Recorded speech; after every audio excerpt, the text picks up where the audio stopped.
नमस्ते दोस्तों, हमारे YouTube चैनल जीवन के रंग में एक बार फिर आपका स्वागत है।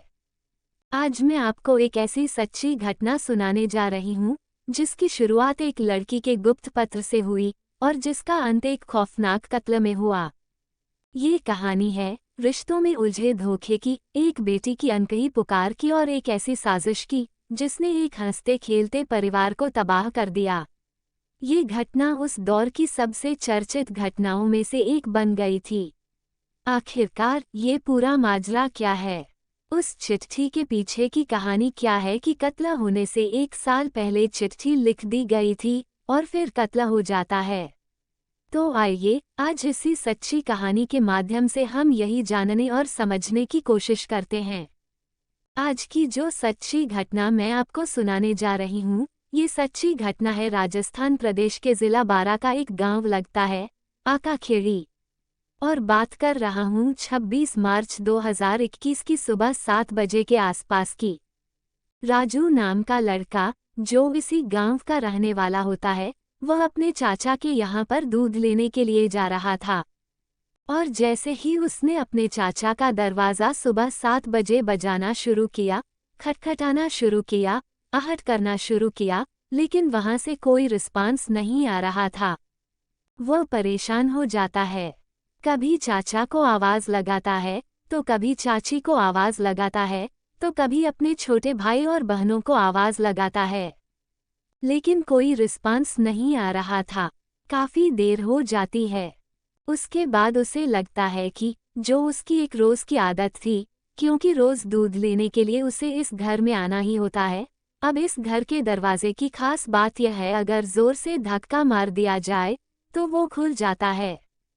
उसने वही तरकीब अपनाई और उस दरवाजे को जब जोर से धक्का मारा तो जो अंदर से बंद है फिर भी वो खुल जाता है, क्योंकि इस तरह से जो एक साकल जिसे बोलते हैं वो लगी हुई थी और दरवाज़ा पुश करने पर जब खुल जाता है तो आखिरकार जब दरवाज़ा खुलता है, जाकर जो उसने घर के आंगन में देखा, उसे देखकर उसकी आंखें खुली की खुली रह जाती हैं। वो जोर जोर से चीखता है, चिल्लाता है। चीखने चिल्लाने वाली बात ये दरअसल जो उसके चाचा थे, चाचा जिनकी उम्र लगभग 45 साल के आसपास होती है, जिनका नाम प्रेम नारायण मीना होता है, वो बिस्तर पर लेटे हुए थे और उनको ऐसा लग रहा था किसी बुरी तरह से काटा गया है, पीटा गया है और मारे की जो उनका जो शरीर था वो चारों तरफ से खून से लथपथ था, नहाया हुआ था। वो जो जोर जोर से चीखता है, चिल्लाता है, तो उसकी चीखों की आवाज़ उसकी चाची तक पहुंच जाती है। चाची रुक्मणी यह बात सुनने के बाद आती है और कहती है, क्या बात है? क्यों सुबह सुबह इतना जोर जोर से चिल्ला रहे हो? आखिरकार हुआ क्या है? इससे पहले कि राजू अपनी चाची रुक्मणी को कुछ बता पाता, चाची ने अपनी आंखों से अपने पति को बिस्तर पर जो मरे हुए हालत में और जितनी बुरी हालत में देखा था, उसकी भी चीखें निकल जाती हैं।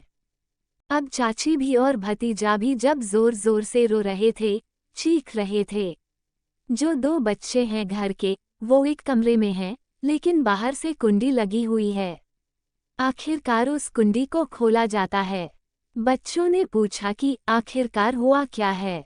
तो रुक्मणी रोते रोते कहती है कि तुम्हारे पिताजी अब इस दुनिया में नहीं रहे। देखो, किसी ने उन्हें बहुत बुरी तरह से मार दिया है। उस औरत की रोने की आवाज़ें जो थीं, वह अब आसपास के घरों तक पहुंच जाती हैं और देखते ही देखते पूरे गांव के लोगों का उस घर में जमघट लग जाता है, ये देखने के लिए कि आखिरकार हुआ क्या है। बताया जाता है कि यही गांव के ही किसी व्यक्ति ने नज़दीकी पुलिस स्टेशन, जो कि छिपा बड़ौद एक पुलिस स्टेशन लगता है, वहां पर सूचना दी जाती है और बताया जाता है कि साहब, एक शिक्षक हैं जो सरकारी विद्यालय में पढ़ाते हैं। नाम उनका प्रेम नारायण मीना है, उम्र जिनकी लगभग 45 साल के आसपास है। आप जितनी जल्दी हो सके मौके पर आ जाइए। एसएचओ इस सूचना को को देता है। को इस सूचना को एसपी को देता है और एसपी बारा ने एकदम बोला कि जितनी जल्दी हो सके इस मामले की जांच पड़ताल करिए और हत्यारे को पकड़िए और उसको जेल भेजिए। अब एसएचओ अपनी टीम के साथ रामस्वरूप सिंह, साथ ही सर्किल ऑफिसर ओमेंद्र सिंह अपनी टीम के साथ और प्रोबेशनरी अधिकारी जयप्रकाश अटल वो भी अपनी टीम के साथ मौके पर पहुंच जाते हैं। साथ ही डॉग स्क्वाड, एफएसएल टीम और फोरेंसिक टीम ये आती है और जांच पड़ताल करना शुरू कर देती है। जो डॉग आया था वो डॉग इसी घर के चक्कर लगा रहा है, इधर से उधर, लेकिन घर से बाहर वो नहीं जा रहा है। कभी छत पे जाता है तो कभी नीचे आ जाता है। अब पुलिस वाले भी नहीं समझ पा रहे थे कि आखिरकार मामला क्या है। सबसे पहले पूछा जाता है राजू से। राजू से पूछा जाता है। राजू कहता है कि साहब, मैं रोज ही इस घर से दूध लेने के लिए आता हूँ और सुबह 7 बजे मैंने काफी आवाज लगाने की कोशिश की, लेकिन कोई आहट नहीं हो रहा था। कोई अंदर से जाग नहीं रहा था। तब मैंने जोर से जो पुश किया है, धक्का जो लगाया, तो दरवाज़ा खुल जाता है। इसलिए मैं जैसे ही अंदर आता हूँ तो मेरी चीख निकल जाती है। उसने बताया कि उसकी चाची भी जाग जाती है और उसने बताया कि जो उसके छोटे बहन भाई हैं, उनके कमरे का जो दरवाज़ा था वो बाहर से बंद था। आखिरकार पुलिस इस मामले की और पूछताछ करती है तो पता चलता है कि मध्य प्रदेश के जिला फतेहगढ़ का एक सरकारी विद्यालय होता है। प्रेम नारायण मीना वहीं पर सरकारी शिक्षक थे और यहाँ पर यानी कि अपने जो मूल गांव है, यहाँ पर वो 15 से 20 दिन में 1-2 दिन के लिए आया करते थे। इनकी हत्या क्यों की है, किसने की है, इसके पीछे बहुत सारे सवाल खड़े हुए थे। पूरा गांव ही जानना चाहता था और जब गांव जानना चाहता था, पुलिस भी इन सवालों के जवाब तलाश करना शुरू कर देती है। अब पुलिस ने गांव के ही दुश्मनों की, दोस्तों की, सभी की सूची तैयार कर ली। सभी से बारी बारी से पूछताछ की, खासकर राजू से पूछताछ की, क्योंकि राजू ने सबसे पहले अपने चाचा को जिस हालत में देखा था, तो कहीं ना कहीं राजू भी पुलिस के लिए सस्पेक्टेड था। हालांकि जब राजू से बातचीत कर रहे थे तो वो बड़े आत्मविश्वास के साथ अपनी पूरी कहानी बता रहा था। उसके जो भी उसके जवाब थे वो एक ही थे। जैसा पहला था वैसे दूसरी बार, तीसरी बार, चौथी बार। तो इसलिए पुलिस को लगता है कि शायद यार राजू के पास ऐसा कुछ नहीं है।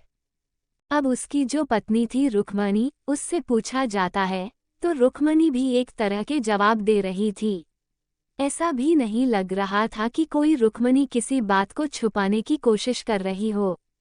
तभी जो बच्चे थे उनसे पूछा जाता है। बच्चों को अलग लेके जाते हैं। बेटी जिसका नाम ऋचा होता है और बेटा जिसका नाम वैभव होता है।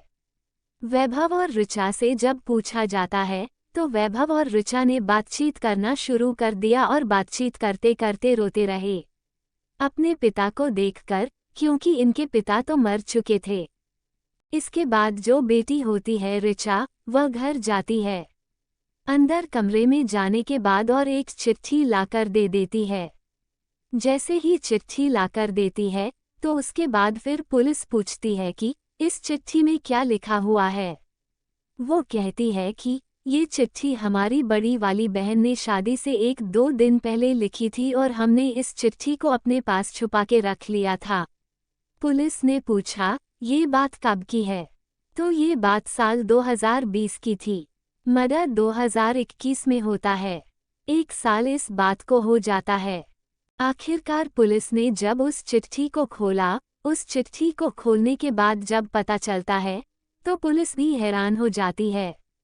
दरअसल उस चिट्ठी में लिखा था कि मैं अपनी मां को बदनाम नहीं करना चाहती, लेकिन पिताजी, जो घर का नौकर है ना, ये घर में रहना नहीं चाहिए। बस इतना उसने लिखा था। अब नौकर के बारे में पूछा जाता है तो नौकर का नाम होता है जितेंद्र उर्फ जीतू बैरवा, जो कि छीपा बड़ौद थाना क्षेत्र के गांव पटोलिया परोलिया का निवासी होता है। अब पुलिस ने उससे पूछताछ करनी शुरू किया। उसके बारे में पता किया तो साल 2019 में उसने इस घर में एंट्री मारी थी। साल 2019, 2020, 2021 ये 2 साल लगातार रहता है। आखिरकार जब उसके बारे में पूछा जाता है तो उसके बारे में पता चल जाता है और पुलिस उसको भी हिरासत में लेती है। अब रुक्मणी से पूछा जाता है पूरी कहानी के बारे में। तो रुक्मणी बताती है कि 65,000 रुपये प्रतिवर्ष के हिसाब से उसको रखा गया था कि वह खेतीबाड़ी भी करेगा और खेती की रखवाली भी करेगा। जो पति है वो मध्य प्रदेश के फतेहगढ़ जिले के अंदर सरकारी विद्यालय में शिक्षक है। वो महीने में 1 या 2 दिन के लिए मुश्किल से आता है और वो चला जाता है। पति की दूरी और नौकर का घर में रहना, दरअसल ये जो अब अपने से 8 साल छोटे इस नौकर से रुक्मणी अटैच हो जाती है और उसके साथ वो प्यार मोहब्बत के जाल में फंस जाती है और इतना नज़दीक पहुंच जाती है कि वो ये भूल जाती है कि आखिरकार कहीं कोई छुप के इसको देख तो नहीं रहा है। जो बड़ी बेटी थी उसने शादी से कुछ दिनों पहले ही अपनी मां को उस नौकर के साथ आपत्तिजनक स्थिति में देख लिया था और यही बात वह अपने पिता को बार बार बताने की कोशिश कर रही थी, लेकिन समझ नहीं पा रही थी कि आखिरकार एक बेटी अपने पिता से यह बात कहे तो कहे कैसे, क्योंकि एक पिता से बेटी यह बात सीधे नहीं कर सकती। हालांकि माँ से बेटी ज़रूर बात कर सकती है, लेकिन सारी की सारी जो परेशानियां थीं वह माँ से ही तो थीं। फिर भी उसने एक चिट्ठी लिखी और चिट्ठी लिखने के बाद उस बात को बताने की कोशिश में जुटी हुई थी, लेकिन इस बात को बता नहीं पाती क्योंकि चिट्ठी जो उसने छुपा के रखी थी, छोटे भाई बहनों ने उस चिट्ठी को देख लिया था और चिट्ठी को अपने पास रख लिया। उन नासमझ बच्चों को इतना भी नहीं पता था कि आखिरकार इस चिट्ठी को देना है कि नहीं देना है। पिता से कई बार जिक्र कर देते, कुछ भी कर सकते थे, लेकिन जैसे ही पुलिस को चिट्ठी देते हैं तब आखिर पुलिस रुक्मणी से पूछताछ करती है। अब ये पता चलता है कि इस नौकर के साथ उसके शारीरिक संबंध बन जाते हैं। वो जब मन करता था, जब घर में आता था, जैसा चाहता था वैसा रहता था और रुक्मणी भी इस रिश्ते को लेकर बेहद खुश रहती है। लेकिन जो कभी कभार उसका पति जो सरकारी शिक्षक है वो घर पे आता था। एक बार उसने भी अपनी पत्नी को कुछ ऐसी हरकतें करते देख लिया उस नौकर के साथ जो 8 साल छोटा होता है। तभी उसे लगने लगता है कि शायद इस नौकर को अब इस घर में नहीं रहना चाहिए। यानी कि खासकर ये तब की बात है जब लॉकडाउन का समय चल रहा था। तब लंबे समय तक शिक्षक घर पर रहता है और घर पर रहने के दौरान इस नौकर को और उसकी मालकिन को आपस में मिलने का एक वक्त नहीं मिल पा रहा था और इसी बात को देखते हुए बस उसे लगता है कि क्यों न इसे रास्ते से हटाया जाए। और तभी रास्ते से हटाने की जब प्लान करते हैं तो प्लानिंग बड़ी खतरनाक करते हैं। दरअसल ये 25 मार्च 2021 की रात की यह बात है। यह महिला जो होती है अपने बच्चों को एक कमरे में बंद कर देती है और अपने पति से कहती है कि तुम मुझसे दूर रहना, मेरे पास भी मत आना। यानी कि वह अपने कमरे में जाकर लेट जाती है। रात का जैसे ही 1 बजे बजता है उससे पहले ही उसने अपने घर की पीछे वाले हिस्से में एक बड़ी सी रस्सी डाल दी थी जो जमीन से सट रही थी और जो घर का नौकर होता है जिसका नाम जितेंद्र होता है वो अपने दोस्त हंसराज के साथ लगभग रात के 1 बजे के आसपास उस रस्सी पर चढ़ जाता है और चढ़ने के बाद सीधा घर के आंगन में आता है। वो सरकारी शिक्षक को बिल्कुल भी संभलने का मौका नहीं देता। एक के हाथ में तलवार होती है, दूसरे के हाथ में कुल्हाड़ी होती है और वह जितनी ताकत से एक साथ वार पर वार कर रहे थे, शिक्षक को संभलने का मौका ही नहीं मिला और उसकी वहीं घटनास्थल पर ही मौत हो जाती है, दम तोड़ देता है। और इस घटना के बारे में सुबह 7 बजे के आसपास पता चलता है लोगों को।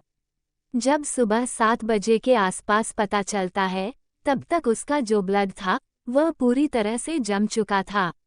आखिरकार पुलिस ने उस महिला को हिरासत में लिया।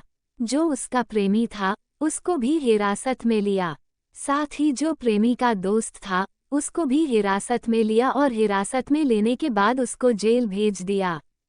जब मैं इस कहानी को पढ़ रहा था तो कुछ दिन पहले ही उस आरोपी को शायद बताया जाता है कि जमानत मिल गई थी, लेकिन मामला भी कोर्ट में विचाराधीन है। बहुत जल्दी इस मामले में फैसला आने वाला है। ये जो तारीख है वह 31 जुलाई 2025 को मैं इस कहानी को सुना रहा हूँ और अगले ही महीने अगस्त के महीने में शायद इस मामले में कोई सुनवाई वगैरह होगी, ऐसा बताया जा रहा है। दोस्तों, इस पूरे घटनाक्रम को सुनाने का उद्देश्य किसी को परेशान करना नहीं है, किसी का दिल दुखाना नहीं है। काश उस बेटी ने अपने पिता के लिए जो बात संदेश देना चाह रही थी, उस चिट्ठी को बताना चाह रही थी।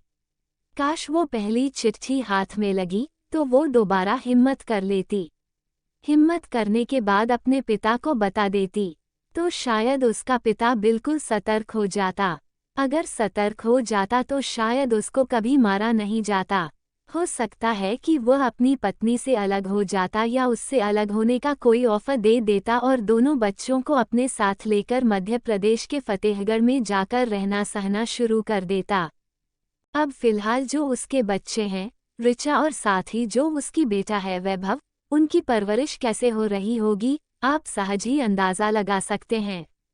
एक महिला के गलत फैसले से पूरा परिवार पूरी तरह से बर्बाद हो गया और सरकारी नौकरी वाला एक शिक्षक वो भी हाथ से निकल गया। तो दोस्तों, ये कहानी आपको कैसी लगी, कमेंट बॉक्स में ज़रूर बताएं और ऐसी और सच्ची घटनाएं देखने के लिए हमारे चैनल को सब्सक्राइब ज़रूर करें। धन्यवाद।